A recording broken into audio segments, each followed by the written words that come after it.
Shalom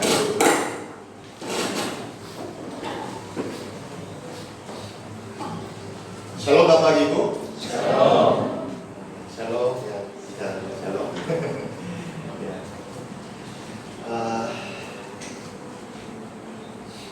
Saya mau ucapkan terima kasih kepada Bapak Gembala Noi ya, dan juga majelis gereja Eleus ya, karena sudah menyambut kami. Dan saya senang sekali karena bisa melayani bersama.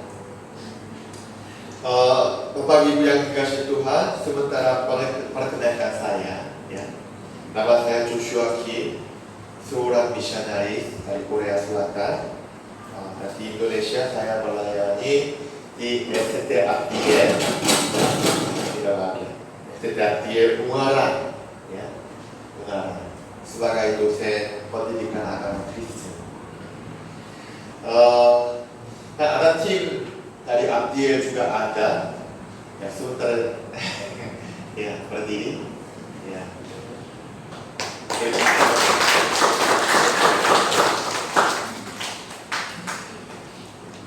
Hari ini saya senang sekali karena bisa ketemu Bapak Ibu, ya.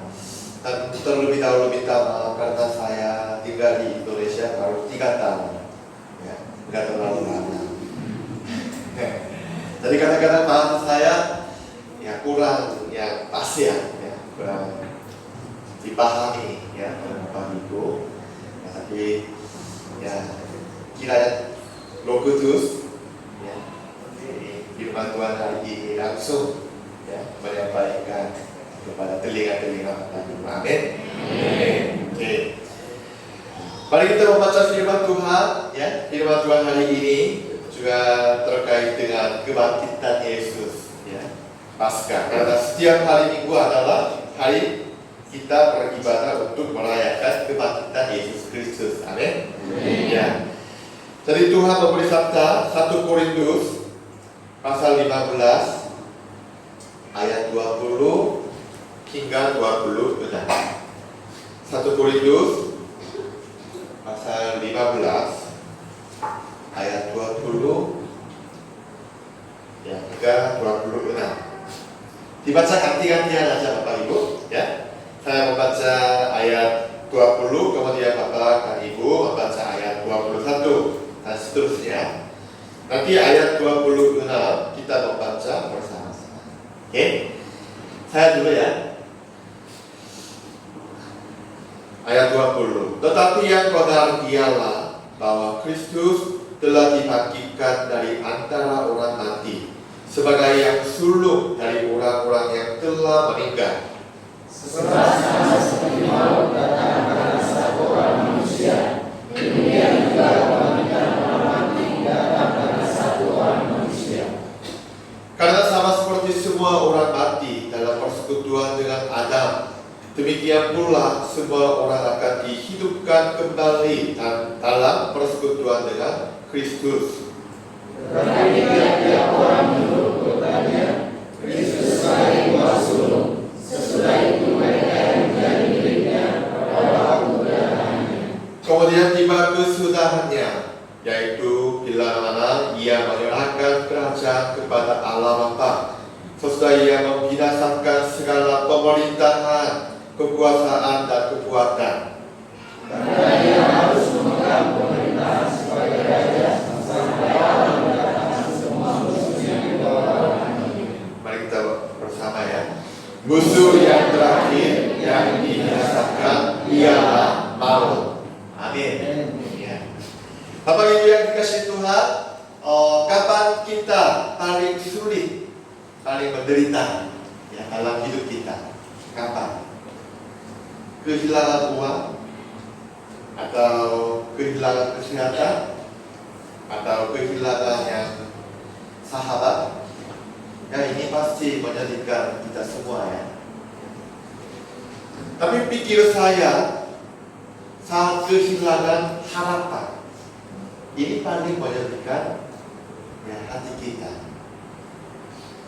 Walaupun orang tua yang kurang mampu, Tapi mengapa mereka bekerja keras dengan senang hati? Karena di rumah ada anak-anak mereka. Ini pengharapan orang tua. Mengapa pasien kanker tetap bertahan kemoterapi yang begitu sulit, tapi ini dengan baik? Mengapa? Karena ada harapan untuk bisa sembuh. Ya. Kekuatan harapan sangat luar biasa. Tapi jika pengharapan hilang, hidup itu menjadi sangat menyedihkan. Sekecil apapun penyakitnya, ya, kalau kehilangan harapan, pada akhirnya tidak akan bisa mengatasinya. Tidak peduli seberapa kaya, tapi jika dia tidak memiliki harapan dalam hidup dia pasti sia-sia. Ya. Ada sebuah novel yang berjudul Perjalanan Seorang Musafir. Ya. Dan novel ini bercerita tentang perjalanan seorang Kristen dari sebuah kota yang sedang dihancurkan menuju ke kota kerajaan Allah. Ceritanya ini. Ya. Dalam novel ini ada banyak cerita tentang berbagai kesulitan yang dihadapi orang Kristen. Tapi ketika orang Kristen ini menghadapi krisis terbesar, saat itulah dia jatuh ke dalam penjara raksasa keputusasaan. Ini paling besar krisis orang Kristen, jatuh ke dalam penjara raksasa keputusasaan. Di sisi lain ada raksasa yang baik juga ada di dalam novel ini, ya, di dalam cerita ini. Raksasa ini tetap mendukung orang Kristen ya untuk membimbing sampai kota kerajaan Allah. Raksasa ini bernama raksasa harapan. Ya. Jika demikian dalam hidup kita, harapan itu penting sekali. Harapan. Nah, kalau gitu, apa yang memberi harapan bagi hidup kita, Bapak Ibu? Apakah itu uang, atau kesehatan, atau anak-anak kita, atau suami atau istri? Suami istri bukan harapannya, penderitaannya. Apakah teman-teman kita? Tidak. Ya, ini kadang-kadang bisa memberi harapan, tapi ini juga tidak sempurna. Tidak ada apapun di dunia ini, semuanya hilang, semuanya lenyap. Tapi ada sesuatu yang abadi, yang tidak berlalu. Itu adalah harapan kebangkitan. Amin. Amin. Mengapa harapan kebangkitan menjadi harapan sejati bagi kita?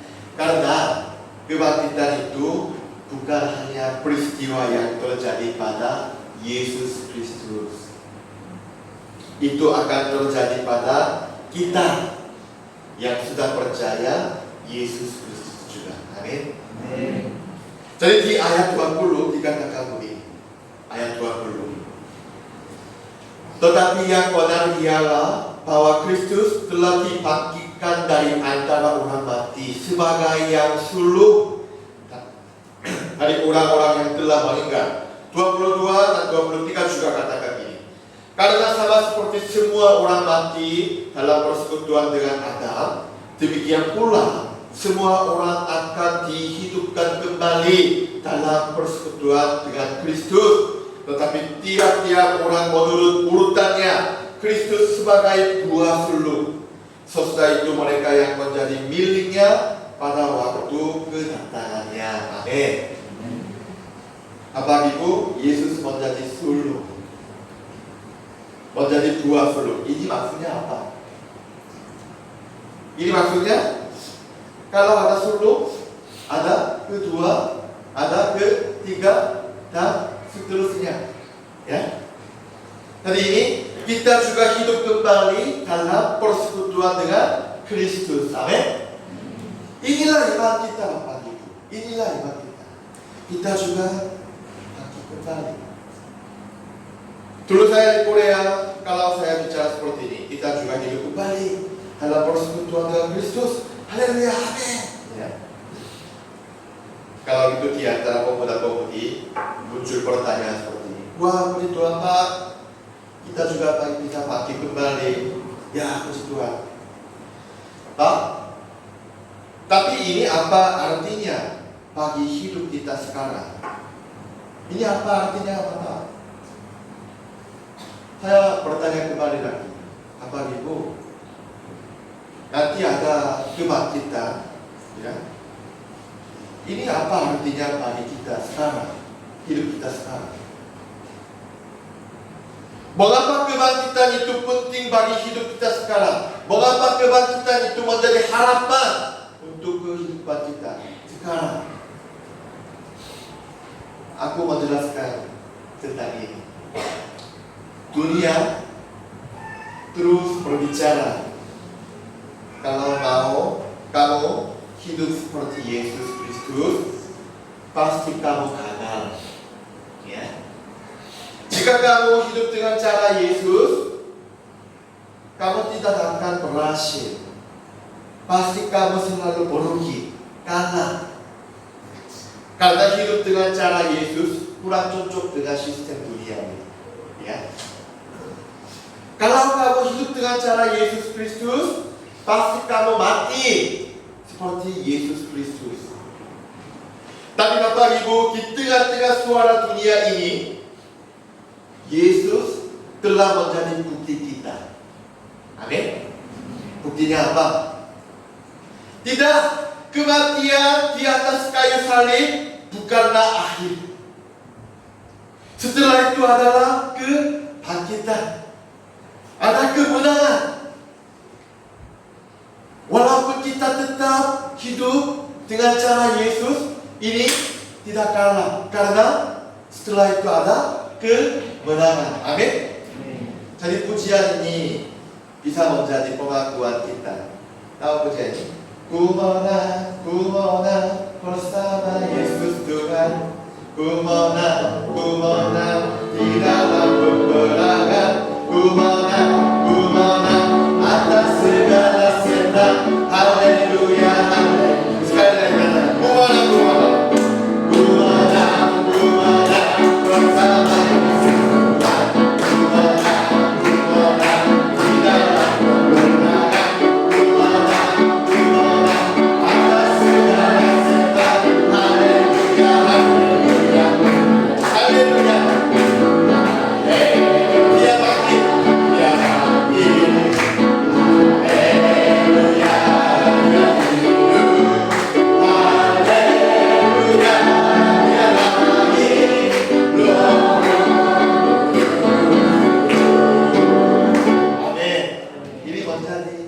Pengakuan kita, ku menang karena Yesus telah bangkit. Yesus telah menang. Dia hidup, dia naik, Roh Kudus bersama dengan kita. Saudaraku, orang-orang menyalibkan Yesus dan dunia mengolok-olok Yesus. Dia kalah, dia mati, dia bohong. Ya, Yesus ini sudah mati. Ya. Tapi sehari setelah Sabat, keajaiban terjadi. Yesus bangkit kembali. Dia mengatasi semua kuasa maut dan bangkit kembali. Inilah iman kebangkitan yang harus kita miliki. Kita bisa hidup di jalan Yesus di dunia ini. Jangan takut, Bapak Ibu. Jangan ragu-ragu. Karena Tuhan telah menang. Karena Tuhan telah bangkit. Inilah bukti kami. Bukti hidup kita. Kebangkitan tidak berarti hanya kebangkitan setelah kematian. Ketika kita melakukan pekerjaan Tuhan di dunia ini, kita pasti mengalami kebangkitan dengan pertolongan Tuhan. Amin. Gereja-gereja, betapapun hancurnya oleh pandemi, ya, tapi kalau jemaat-jemaat memiliki iman kebangkitan dan melakukan apa yang Tuhan kehendaki, gereja itu pasti akan bangkit berdiri lagi. Amin. Sekalipun keluarga tampak berantakan, tapi kalau orang tua tetap berdoa, tak melayani dengan kasih Tuhan, keluarga itu pasti akan bangkit kembali. Amin. Tidak peduli betapa rusaknya perusahaan kita, bisnis kita, tapi kalau berdoa di dalam Tuhan, tak melanjutkan pekerjaan Tuhan, perusahaan ini pasti akan bangkit kembali. Amin. Buktinya apa? Buktinya Yesus Kristus. Bapak Ibu yang dikasihi Tuhan, ketika kita percaya pada kebangkitan, sikap hidup kita berubah, tujuan hidup kita berubah.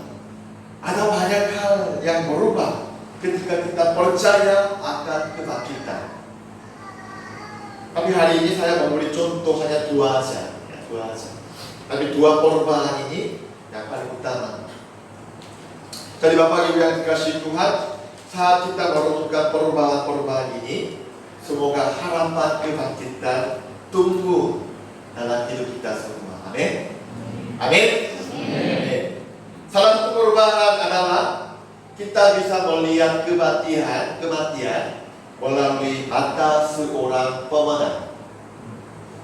Dalam 1 Korintus pasal 15 sama, tapi ayat 57 dikatakan ini.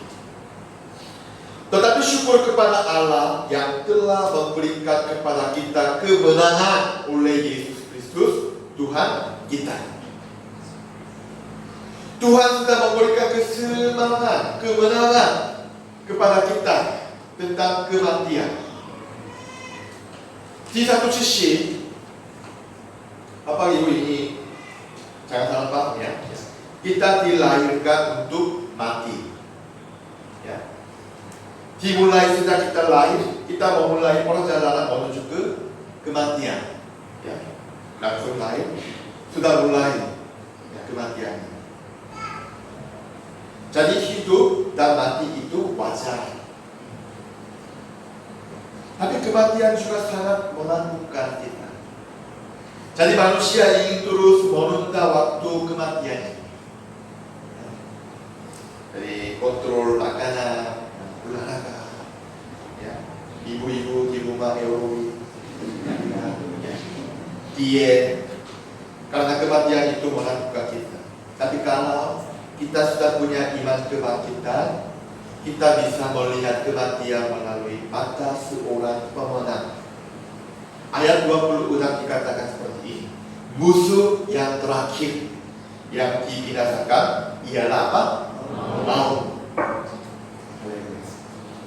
Tuhan kita telah mengalahkan kematian melalui kebangkitan. Dan itu buah pertama. Jadi kita yang percaya kepada Yesus juga bisa mengalahkan maut, kematian, bukanlah akhir. Bapak Ibu, 2 minggu yang lalu seorang mulia datang kepada saya. Mulia ini adalah seorang jemaat dari gereja dosen SDA Tien. Ya. Seorang dosen, dia punya gereja, ya. Dia kepala gereja. Tapi ada jemaatnya datang kepada saya. Dia tidak bisa tidur selama 7 bulan. Karena saya seorang pastor dan juga seorang konselor, karena jurusan saya konseling. Jadi dia mau mencari solusi dan meminta konseling kepada saya. Hampir 2 jam saya mengonseling dia. Latar belakang dia begini, 7 bulan yang lalu dia dirawat di rumah sakit karena asam lambungnya parah sekali. Hampir 1 bulan lebih. Tapi di situ, di rumah sakit itu, ada banyak kenalan dia yang terkena COVID Delta. Saat itu dia setiap hari melihat kenalan-kenalan dia, kenalan-kenalannya meninggal setiap hari. Kenalan ini meninggal, kenalan ini meninggal, ini meninggal. Setiap hari dia lihat. Dia shock. Dan waktu dia pulang ke rumah, dokternya berkata seperti ini, kamu harus hati-hati karena ayah dan nenek kamu terkena kanker usus. Ya, jadi ada kemungkinan kamu juga bisa terkena kanker karena faktor genetik. Ya, genetik. Wah, setelah mendengar usus ini, kecemasan dia terus naik. Dan dia tidak bisa melakukan apa-apa. Sehari-hari yang kalau dia kena trigger, mendengar yang suara apa-apa, wah, kecemasan dia langsung naik. Dan dia tidak bisa tidur. Hanya satu saat tidur, langsung bangun, dan kecemasan-kecemasan itu atau pikiran-pikiran negatifnya enggak bisa hilang di dalam otak dia. Tadi saya terus mendengarkan cerita dia, dan saya mengonseling dengan terapi-terapi untuk mengurangi kecemasan dan memberi solusi supaya dia bisa tidur. Ya. Dan di situ kami berlatih dengan cara solusi tersebut bersama-sama. Ya, hampir 2 jam. Setelah konseling, kami menaikkan pujian bersama untuk bergantung pada Tuhan. Pujian kita, hidup ini adalah kesempatan. Hidup ini untuk melayani Tuhan. Jangan sia-siakan waktu yang Tuhan beri. Harus selesai hidup ini adalah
Demikian pula semua orang akan dihidupkan kembali dalam persekutuan dengan Kristus, tetapi tiap-tiap orang menurut urutannya. Kristus sebagai kuasa. Amin. Amin. Saya bilang kepada dia, Pak, kematian kita bukanlah akhir, ada kelak kita. Dan hal yang melanjutkan adalah Tuhan yang telah bangkit bersama Bapa. Masih saya membaca firman Tuhan lagi, Matius pasal 28 ayat 20. Dan ajarlah mereka melakukan segala sesuatu yang telah kuperintahkan kepadamu. Dan ketahuilah, aku menyertai kamu senantiasa sampai kepada akhir zaman. Gimana? Yesus menyertai kita hanya 1 bulan? Hanya 1 tahun? Tidak. Sampai akhir zaman, sampai selama-lamanya. Amin. Setelah konseling, saya memeluk pria itu dengan erat dan bicara lagi. Tuhan mengasihi kamu. Tuhan menyertai kamu. Jangan takut, jangan cemas. Pasti hari ini Tuhan menolong kamu bisa tidur. Kecemasannya dulu dikurangi. Haleluya. Pria ini tiba-tiba tersenyum. Dan dia bicara, sejak bulan Juli, 7 bulan yang lalu, saya belum pernah tersenyum Bapak. Baru sekarang bisa tersenyum.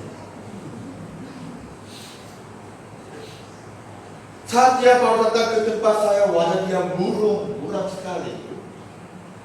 Tapi setelah mendengar kabar kebangkitan, wajah dia sudah cerah, happy. Karena kalau kita memiliki iman kebangkitan, kita bisa melihat kematian melalui mata seorang pemenang. Amin. Karena Yesus sudah mengalahkan kekuatan maut. Ini perubahan yang pertama. Pas pertama ya. Yang kedua, satu lagi Pak, Ibu. Keduanya, kebangkitan Yesus membuat kita tidak tergoyahkan di dunia. 1 Korintus pasal 15 ayat 58 dikatakan seperti ini. Karena itu saudara-saudaraku yang kekasih, berdirilah teguh, jangan goyah, dan giatlah selalu dalam pekerjaan Tuhan. Sebab kamu tahu bahwa dalam persekutuan dengan Tuhan, jerih padamu tidak sia-sia. Amin. Ada banyak hal yang menggoyahkan kita semakin selama kita hidup di dunia ini. Jika kita mendengar nasihat-nasihat di sekitar kita selalu menjadi cemas, ya, tak kehilangan kekuatan kita. Tampaknya sulit bagi kita untuk menjaga iman kita. Ketika Yesus masih hidup, para murid ingin Yesus bersama mereka selamanya. Menyembuhkan orang sakit, melakukan yang mujizat, menenangkan badai, ya, dan membangkitkan orang mati. Wah, para murid itu, wah, luar biasa. Pak, tetap bersama kita, bersama kami selama-lamanya. Ya. Tapi ketika Yesus ditangkap, semua murid melarikan diri. Karena mereka mengira kematian adalah terakhir. Belum punya iman akan kebangkitan. Jadi mereka semua kecewa dan menyerah terhadap segalanya. Jadi mereka kembali ke kehidupan awal mereka sebelum bertemu Yesus. Petrus bilang ini, saya akan pergi memancing lagi. Ya. Dan murid-murid yang lain juga, oh, kalau kamu pergi, kami juga ikut pergi. Ya. Mengapa? Mereka belum memiliki iman kebangkitan. Mereka sudah bertemu, menyentuh, dan bersama dengan Yesus hampir 3 tahun. Tapi tanpa iman kebangkitan, mereka tidak bisa dengan berani melawan dunia. Hanya menyerah dan pulang lari. Tapi Yesus dibangkitkan, dan dia bertemu dengan murid-muridnya. Dan setelah itu, hal-hal menakjubkan terjadi. Murid-murid mulai berseru, Yesus telah bangkit kembali. Yesus Raja di atas segala raja. Wah, berseru di mana? Di tempat yang jauh dari Yerusalem? Bukan, di tengah Yerusalem. Di situ Pilatus masih hidup, imam-imam kepala masih hidup, prajurit-prajurit Romawi masih tetap ada di situ. Tapi mereka tidak ragu-ragu, ya, tidak takut mati, langsung menyampaikan Injil kepada orang-orang di situ. Ini iman. Tapi mengapa mereka bisa seperti ini? Karena kebangkitan Yesus mempuahkan mereka. Ia memungkinkan mereka untuk menghadapi ketakutan apapun di dunia ini. Mengapa? Karena Raja di atas segala raja adalah bersama mereka. Pasal 15 ayat 24, 25 saya membaca. Kemudian tiba kesudahannya, yaitu bila mana ia menyerahkan kerajaan kepada Allah Bapa sesudah ia membinasakan segala pemerintahan, kekuasaan dan kekuatan. Karena ia harus memegang pemerintahan sebagai raja sampai Allah meletakkan semua musuhnya di bawah kakinya. Amin. Bapak Ibu, saya punya satu anak cewek, ya. Tapi ketika anak ini lahir, istri saya sangat menderita. Awalnya anak itu memiliki masalah dalam kandung. Jadi dokter memberitahu kami bahwa ada kemungkinan anak ini dilahirkan dengan cacat. Ya. Tapi sungguh, ya, dengan kasih karunia Tuhan, anak itu lahir dengan baik, ya, sudah sehat, tinggal di Salatiga. Saya di Salatiga, ya. Tapi masalahnya terjadi setelah anak itu lahir, sekitar 30 menit, ya, setelah melahirkan, istri saya tiba-tiba mengalami pendarahan. Darahnya, wah, saya baru pertama kali yang tanah seperti ini. Darahnya, wah, seperti sungai.